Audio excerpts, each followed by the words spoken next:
يا مساء الفل، عاملين ايه؟ يا رب دايما تكونوا بخير. لو اول مره بتشوفيني متنسيش اللايك واشتراك في القناه وتفعيل زر الجرس وكومنت حلو منك يشجعني انزل فيديوهات اكتر، ودعوه حلوه منك تفرح. النهارده بقى جايلكم بساندوتش بجد طعمه حلو جدا، هيعجبك بجد، طعمه تحفه تحفه تحفه.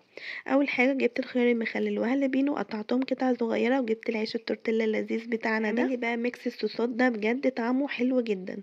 حطيت مستردة ومايونيز وكاتشب، وابتديت ان انا اعملهم اقلبهم كده على بعض واوزعهم كويس جدا في التورتيلا، وهدمجه بقى مع بعض بالشكل ده. هقلبه كويس جدا واحط بقى هوزع الخضار الخيار والهالبينو اللي انا كنت مقطعاه قطع صغيره، وهحط عليه بقى البطاطس المحمره اللذيذه بتاعتنا. يا سلام لو عندك جبنه موتزاريلا، بلاش تحطي جبنه شيدر علشان الخيار اصلا والهالبينو بيبقوا حادقين.